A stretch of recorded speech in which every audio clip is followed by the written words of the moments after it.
Good afternoon, everybody. Uneducated Economist here. I thought I would give you guys another lumber update. I've been doing a lot of lumber update videos just recently. Even though there's not some major change that has taken place recently, it looks like there is the idea of some major changes coming to the future, especially with the idea of the future administration bringing in these major tariffs on Canadian lumber, and this idea is going to be driving the prices ever increasingly higher. Now, I think this is a very misguided approach to understanding or even looking at the lumber market. I have been following the lumber market for years. Those of you who have been following me on my channel for any length of time know that I work at a retail lumber yard. I do retail sales for a living. I live in the Pacific Northwest. I know mill operators, loggers, truck drivers, other retail outfits, distribution hubs. There's really no corner of this market that I can't see. And so when I think about some of the things that are being stated out there, especially when it comes to the mainstream media articles, a lot of attention is being pushed towards the idea that tariffs is going to cause lumber prices to increase.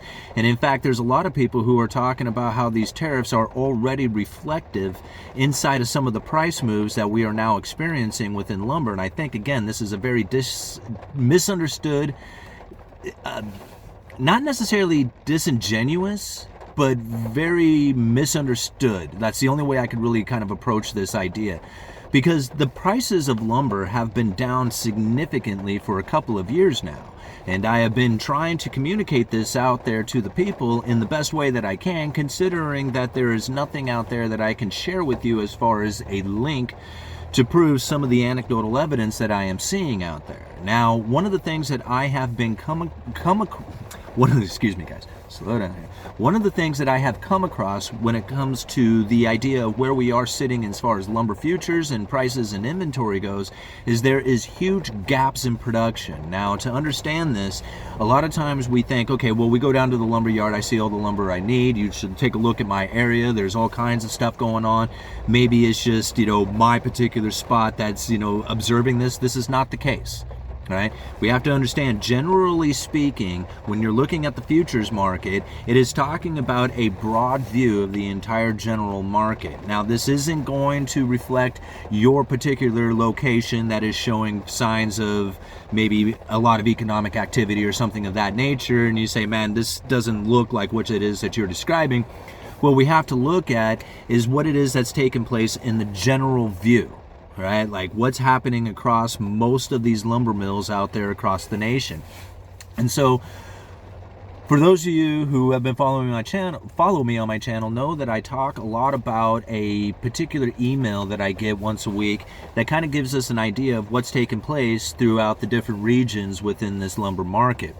Now, to just kind of go over some of this stuff, a lot of it is kind of in line with what it is that we would think be taking place. Like, there's a slowdown in lumber sales, but there is some activity and some demand down in the southern part of the United States. Over on the West Coast, it seems to be a bit different story. So this is the reason why I have been so adamant about sharing this information with you, saying, listen, there are shortages that are now taking place within this particular market, and it is going to impact the rest of the economy, especially when it comes to new construction, the new housing market. If there is a lack of availability out there and demand ramps up, that's going to cause the prices to go up. Supply-demand issues. Now, listen to this, right?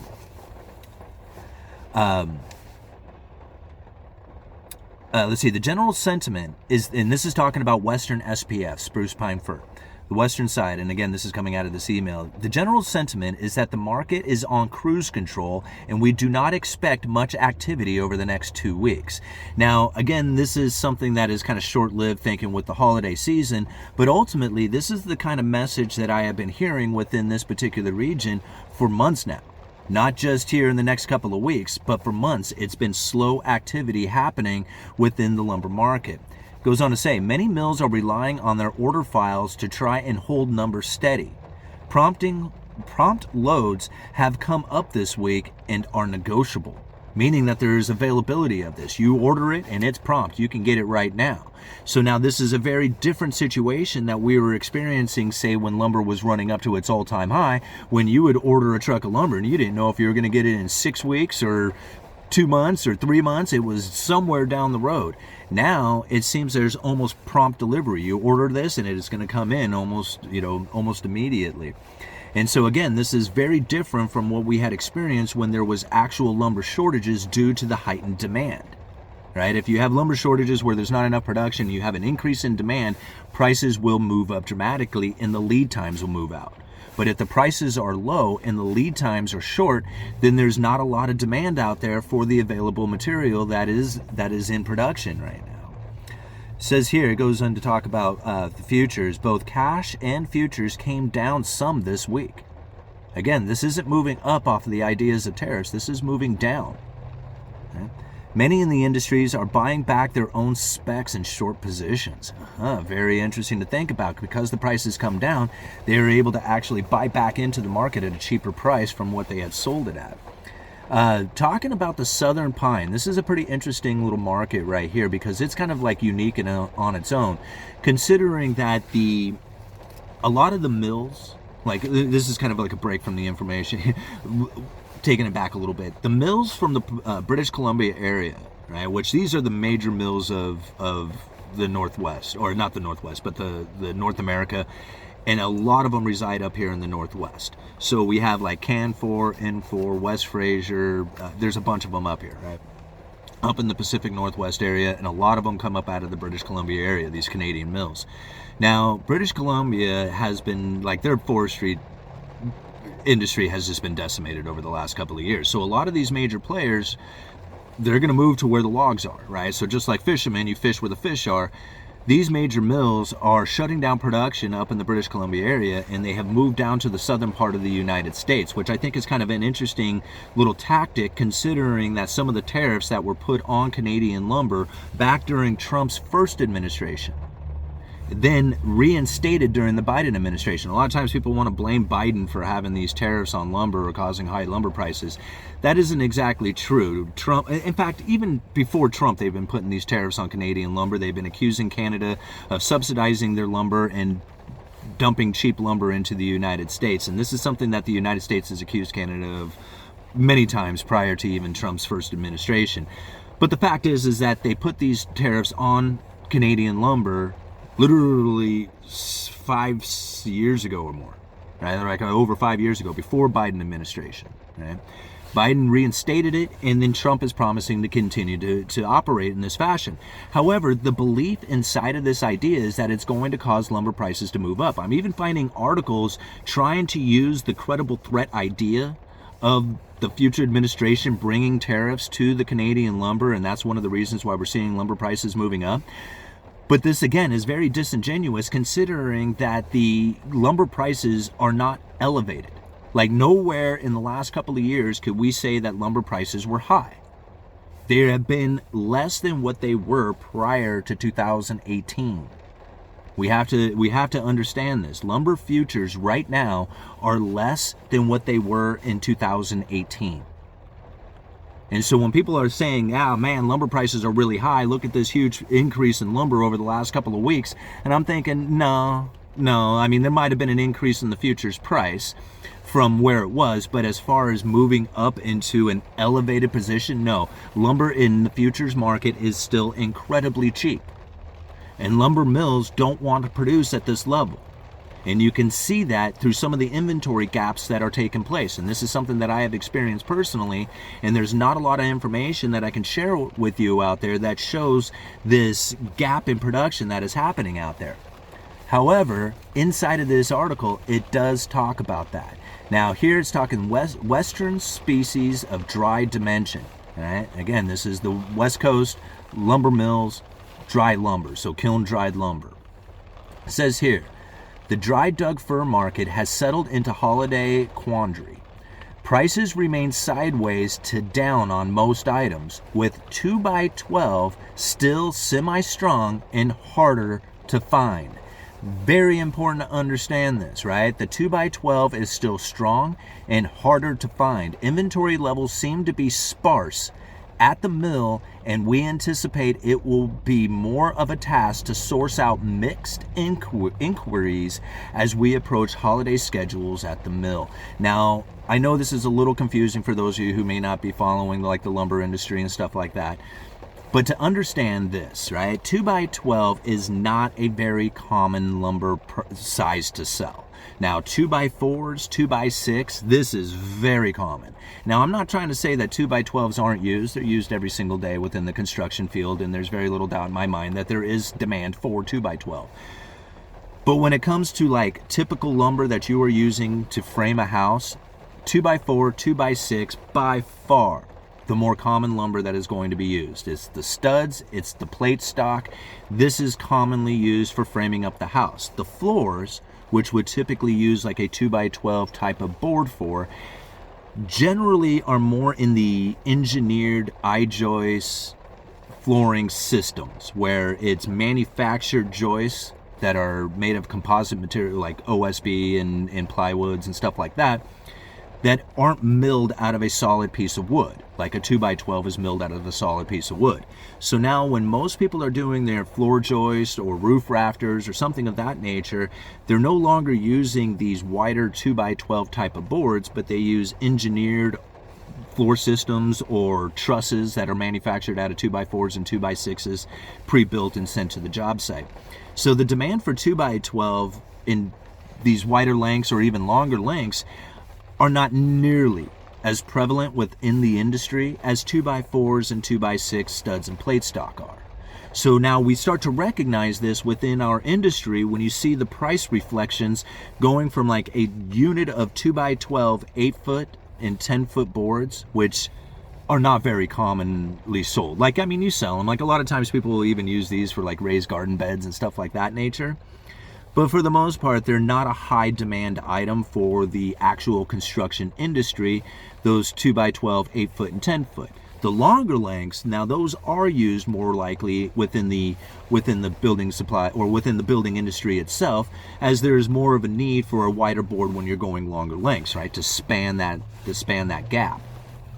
But shorter lengths, 8-foot and 10-foot on a 2x12, unless you're cutting them up for like a header beam or something of that nature, you don't really use that many short 2x12s within the building supply or within the building industry itself. So when the supply of these comes, it's more frequent. Right? When you go out there to order 2x8s or 2x12, 8-foot and 10-foot, there's going to be loads of units out there available. But then as you start moving into the longer lengths, which are in higher demand when it comes to the building industry, they're becoming less frequent or less available to find, and the price reflects it dramatically. Now, to give you an example, I was just looking at a price list before I started this video. I'm going to end this real quick here, guys. But I was just looking at a price list before I started this video, and 8-foot and 10-foot on a 2x12 standard and better kiln dried lumber was selling for somewhere around $560 per thousand. That's $560 per thousand board feet. Now, the same lumber, same style, 2x12 kiln dried, but in a 16-foot length or a 20-foot length, was selling closer to $1,300 per thousand, more than double the price of the 8-foot and 10-foot lumber out there. Now, this is something that I recognized months ago, and it's growing more.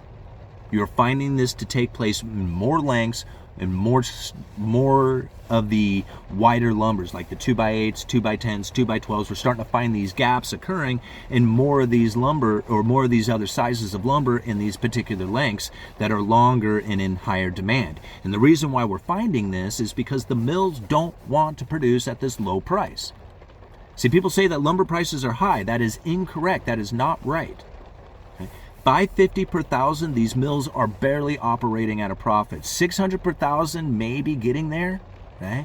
They start moving over $600 per thousand, and these mills are going to be in a much more profitable position. But anything under that, if the $550 per thousand mark, they're only going to produce what that is selling, which is the 2x4 and 2x6 plate stock. This is the reason why we're finding such huge gaps inside of the 2x12, 2x10, those longer lengths, because the demand for those things is not nearly as high, and so therefore the mill doesn't want to produce that stuff if there's not going to be some movement within those particular lengths. That's why they only produce the 2x6 and 2x4 plate stock and studs. It's not like they only produce that, it's just that's the majority of what they are producing, because that's what moves, right? You're not going to produce something that just sits there, you're going to produce stuff that moves. So this is what we are now experiencing within this market. And you can find that this is going to be very impactful when it comes to the new housing market if there was any increase in home builder demand. And I want to reiterate this, and I really hope that people take this into consideration, because somebody had mentioned the other day, dude, you've been talking this way for 2 years, we still haven't seen lumber prices move. I really want it important, this is very important that people listen and take this into consideration. When home builders sentiment turns positive, this is important to understand. When home builders sentiment turns positive, which it has not been positive for the last 2 years, you can see this reflective in building permit issuance. In fact, this is from a video that we did a while back. The yellow line on this graph represents building permit issuance, and this is over the course of the last year, and you can see that it's been falling while at the same time completions have been rising. So as people are saying, dude, you should come to my area, there's kind of all kinds of stuff that's happening in my area. Yeah, completions are rising. It's the new starts that are falling.